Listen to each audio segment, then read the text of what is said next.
Hi, I'm Diane Carbo, RN with caregiverrelief.com. Today's topic is how much do caregivers make? There are over 50 million Americans providing care for a family member. Very few of these family caregivers even identify as a professional caregiver. But trust me, at the end of your journey, you're all professional caregivers. The family caregiver is the single largest pillar of the long-term care industry. They are also unpaid and ignored for the care they provide. Many are looking for ways to get paid for their caregiving duties. So I'll share more on this later on that podcast. But others are also looking to hire in-home health care. Many struggle with balancing responsibilities of work, family, managing two households, and even trying to have some semblance of a social life. As a family member declines or experiences illness, the family caregiver is torn between providing the care themselves or to hire outside help. I can tell you many family caregivers struggle to stay employed. They start to leave early, they start to call off more, and their productivity at work suffers because caregiving is intermittent and unpredictable. There are times when you're called off to the ER or your family member's fallen and you can see things are happening and you have no control over them. An option for many is to hire a professional or a direct care worker. This person will help your family member do the things they need help with while you're at work. On caregiverrelief.com, I've created a hiring package you can use when you're looking to hire outside help. It's free, just download it. It asks lots of questions and gives you lots of tips on what to ask and what to do to hire the right person for the job. A very important part of hiring is understanding the different types of direct care worker that you want to hire and knowing what the hourly rates will be.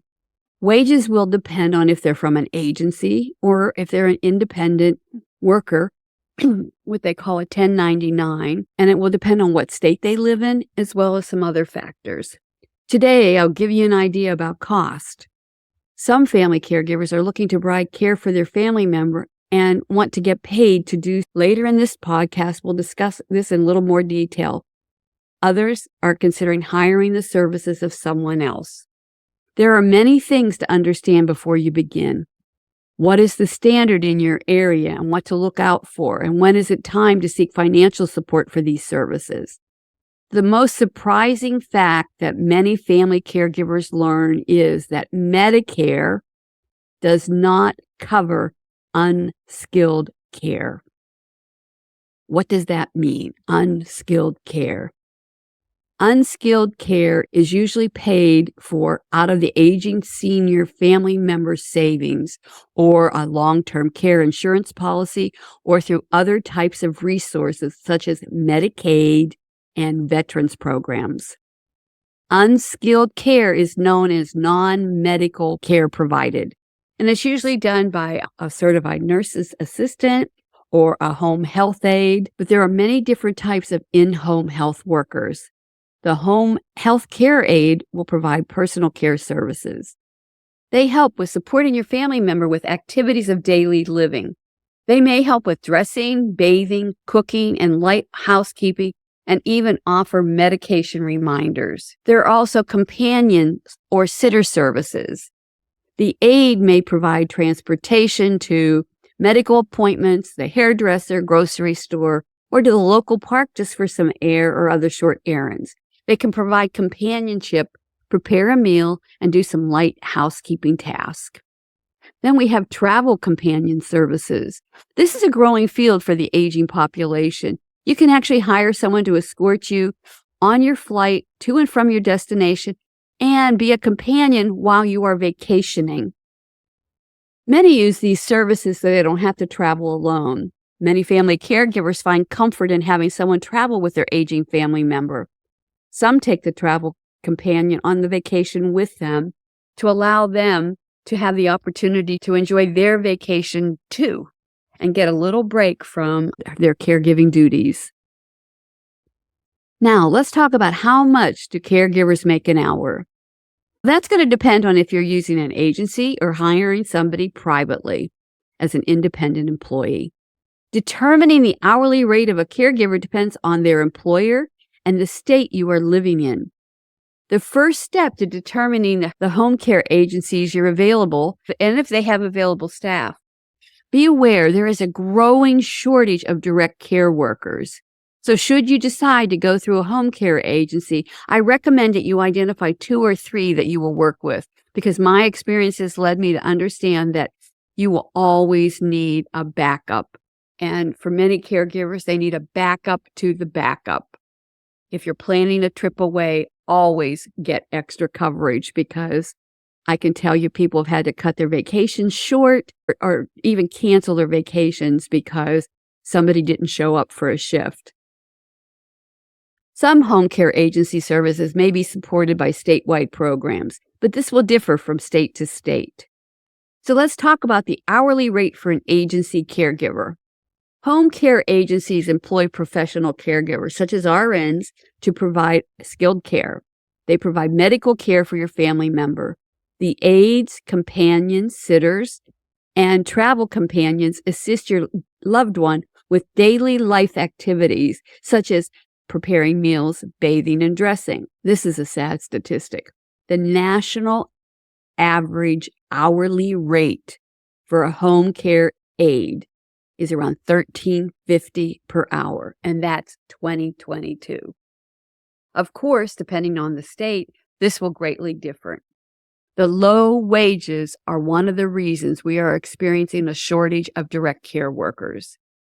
Many have to work more than one job to make ends meet, and 1 in 6 direct care workers live at poverty level. States that pay higher wages average an hourly rate less than $18 an hour. When employing a caregiver from a home care agency, they will usually have staff with various licensing requirements and certifications. Home care agencies often place several limitations on their caregivers. For example, a home care agency or in-home care company may not allow its employees to drive your family member for shopping, doctor's appointments, or other errands.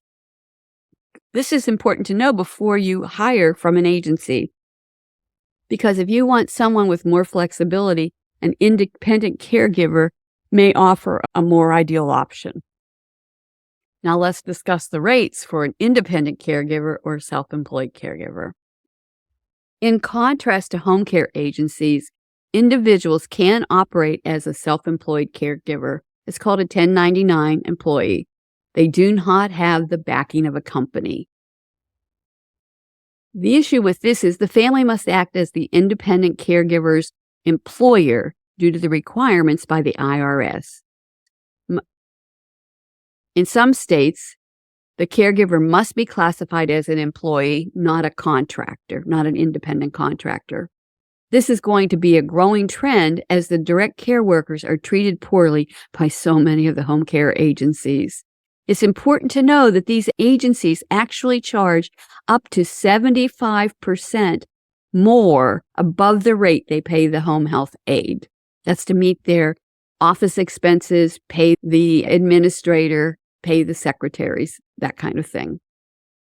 The pay rate for an independent caregiver depends on the family's financial situation and on the individual state guidelines.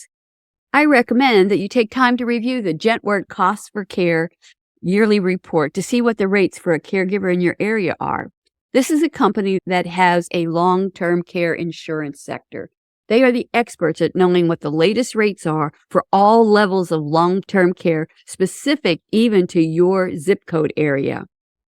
Independent caregivers are subject to the Fair Labor Standards Act. This act sets the minimum wage and requires employers to pay overtime if they go over 40 hours a week. Now, most independent caregivers are paid anywhere from $10 to $20 per hour. I'm just going to address the direct care worker crisis we have in this country. For the first time ever in the history of the world, we have more seniors than youth.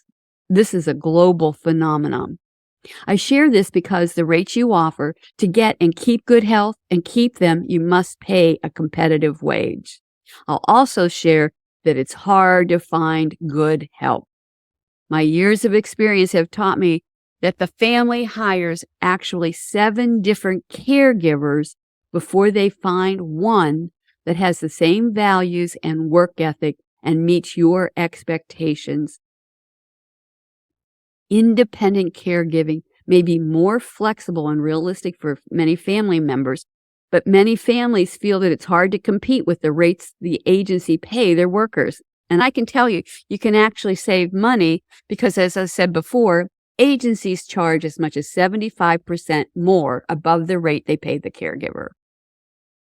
Not all of them, but most of them pay 50 to 75% above.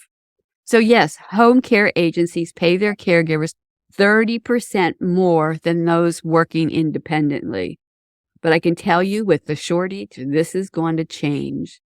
I suggest that if you choose to hire an independent caregiver, pay them a livable wage. My years of experience in healthcare has taught me that a caregiver, a professional caregiver, will change jobs for as little as 10 cents more an hour in a rate hike. Remember, 1 in 6 direct care workers live at poverty level. The majority of them have more than one job. So finding an independent caregiver who can take on the job is challenging. Families must take on a variety of employer-like responsibilities, including you need to search for a client or candidate. You need to conduct a background check. And I cannot emphasize enough to get that completed before you hire the person. Even if you're in a rush, it's just better, safer, and more. It's just better if you just get that background check completed. Check references. Ask for 4, 5, 6 references and call every single person. Review their credit reports. When you do the background check, you're going to be able to know what their financial situation is. And then you have to manage payroll as an employer. Working with an agency caregiver may be more straightforward. The bottom line is that not every family will have the funds necessary to take advantage of these services. So if you do opt to either hire or become an independent caregiver, it's crucial to keep in mind that there will be a level of trial and error, especially before the pay gets ironed out. I'm going to make you aware that your state may provide unique programs to help pay for care. I'll talk about this more in depth later on, but right now let's talk about how to get paid by the state. There are many seniors out there that cannot afford a caregiver, and the responsibility is falling more and more on the family to provide care. Many family caregivers require an extra income as they have left their jobs to provide care. The states could help you out.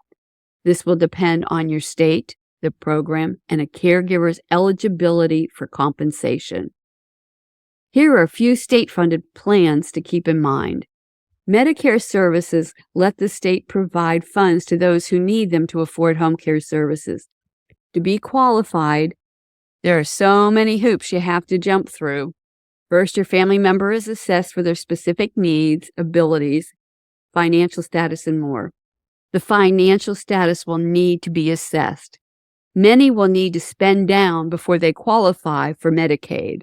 For those individuals that have funds, you should consider a family caregiver contract. This is a legal way for the family caregiver to get paid for the services they provide while spending down the funds to a level that Medicaid will start to cover the care provided.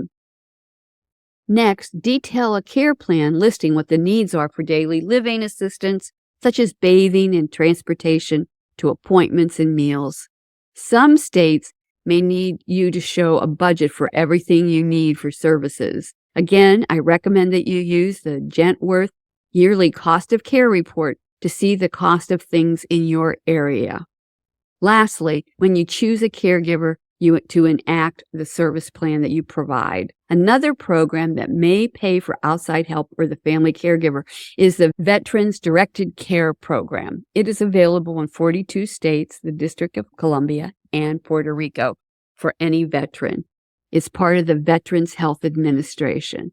As per Veterans Administration assessment, a fixed monthly budget helps cover all the goods and services a qualified veteran requires. This is provided to keep the veteran at home and avoid or delay moving to a nursing home. I'm also going to tell you that if you have limited assets, that the aid and attendance program will help not only pay for home care, but assisted living and nursing home. Takes 2 years because the government is slow to qualify for that, but it's worth looking into as well. Again, that's the aid and attendance program through the VA. Another source is long-term care insurance. This is an iffy program, and I'll tell you, it may or may not cover some costs of the home health care. It will depend on the plan your family member purchased. There are many that thought they bought a good plan and were surprised to find that they do not include a cost of living rate for home care. I cannot tell you how many clients bought a plan 30, 40 years ago, and the rates of in-home health care by now have more than tripled, so they're not able to pay the present rate for in-home health care. I recently had a client that the in-home health care would pay $10 an hour, and in her area, it was going to be through an agency, $25 or $30 an hour. It's a struggle. Long-term care insurance companies have so many rules and different plans. Some want to know of any hospital admission within 90 days of that admission, especially if you're going to need care, or they will not cover the cost. So it's important to ask your family member's insurance agent for more details. I want to make you aware that each state has a different annual wage for caregivers. This is based on the population, the supply of caregivers, and other factors. According to the U.S. Bureau of Labor Statistics, North Dakota ranks as the best caregiver pay. Home health aides make an average wage of $34,000 in 2022. Here's the kicker. The salary is 35% lower than what the average employee makes in the state. Sad state of affairs. Our Medicare and Medicaid system have dramatically cut reimbursement so that it's negatively impacting our healthcare system. And we've got to do something to change that. Another interesting fact that is frustrating for me is several states with the lowest paying caregivers may have the highest populations. This is the fact that we as a country will eventually have to address, as there is a severe shortage of direct care workers at a time when the need is growing. For a breakdown of the annual wage for some states, once again, I want you to refer to the Gentworth Cost of Care Yearly Report. It will break down long-term care costs specific to your state, from sitter services to nursing home to assisted living to home health aides. As I said before, we have a growing crisis in this country as we have a population of more seniors than youth, and we have a growing need that is negatively impacting the family on many different levels. As I have said before, the family caregiver at the present time provides billions of dollars in unpaid care. Employers are losing productive employees to provide care at home for a family member. Many family caregivers feel they want to give back to their loved ones. Even if you can't afford to quit work and provide the care yourself, finding a professional caregiver who can provide that care is an important responsibility. We are living in a time when seniors want to remain in their homes as they age. Remember, it takes some time to find the right fit. It's important to never feel as if you have to compromise safety and happiness for convenience. I'm going to give you an insider's tip to caring for another. If you hire outside help, whether through an agency or an independent caregiver, treat them with respect and work with them. They are providing the most intimate care for your family member. And I'm going to suggest to visit caregiverrelief.com and in the search bar, put in home care smoothly, because it's all about how to be successful once you have home care set up. And the last tip I'm going to give you is for the family caregiver. Check out the Caregiver Relief Stress Management Course and Guided Meditation CD. I'm Diane Carbo, RN. If you're a family caregiver, remember, you are the most important part of the caregiver equation. Without you, it all falls apart. So please practice self-care. Learn to be gentle with yourself because you are worth it. Thank you for watching. Don't forget to hit that subscribe button and ring the notification bell so you never miss an episode of Caregiver Relief. If you have any thoughts, ideas, or suggestions for future videos, topics you'd like us to cover, or even improvements you'd like to see on the channel, drop them in the comments below.